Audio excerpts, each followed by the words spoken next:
Hello and welcome to the second day of the ThruDark Devizes to Westminster International Canoe Race. It's been another busy day out on the water.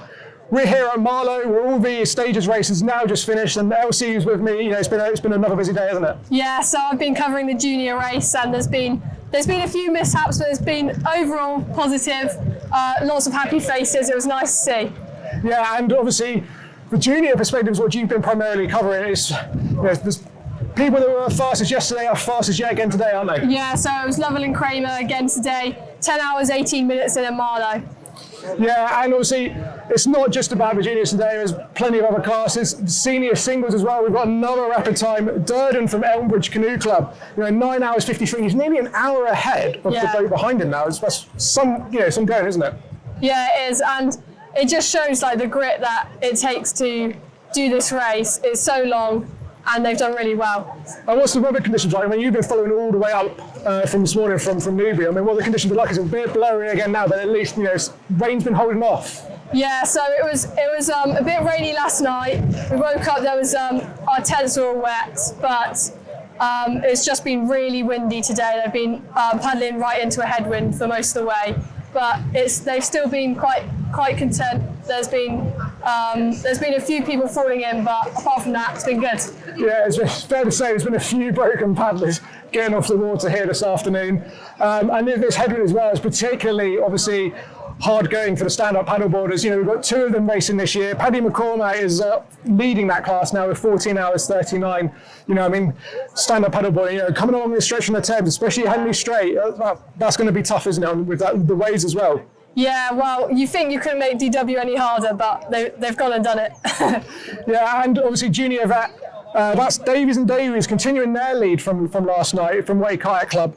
They're now sat at 12 hours 30 is what they've come in for the day. That's an hour ahead of second place. So it'll be interesting to see if they can retain that gap as it goes into tomorrow.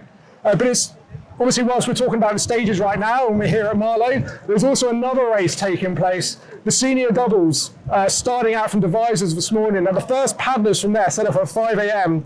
Pitch black. It was mainly the folding kayaks, the Kleppers. They're all starting to reach Newbury now.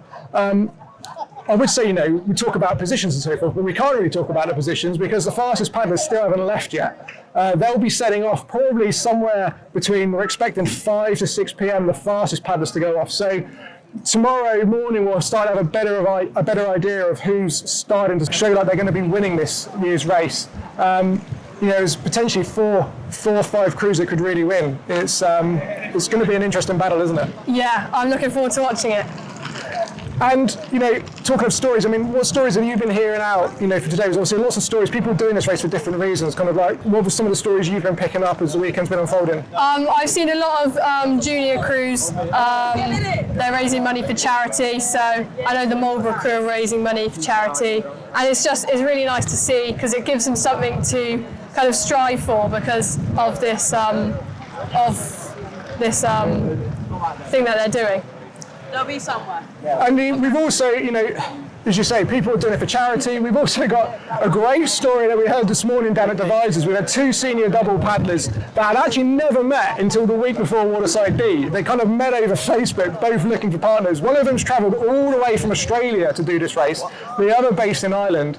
So from what their support crew told me this morning was that the two met a week ago, spent a whole week doing intensive training, a morning paddle, an afternoon paddle, and an evening paddle to try and get used to it. Did Waterside D, and then they've come and started today's race. It'll be interesting to see how they get on, because normally, partnerships in the kayaks takes a little bit of a while to get gelled together and ironed out. So it'll be interesting to see how they get on going through to the evening. So, there's stories left, right, and centre. People doing it for different reasons, different backgrounds how to do it. It's going to be, fascinating to learn more about that as the weekend unfolds, isn't it? Yes, I'm looking forward to it. But that's all we've got time for this episode, so make sure you join us again for tomorrow evening. We'll pick up the stages race as they come in and finish at Teddington. In the meantime, if you want to keep up with what's going on with the race, it's quite simple. You just go to the dwrace.co.uk, go into our website, and you can access the DW Live Hub, where you've got minute-by-minute updates on what's happening through text, pictures, video, and that'll be running all the way through the night with the senior doubles as well. So make sure you tune in on that if you want to keep up with what's going on, and we'll see you again tomorrow.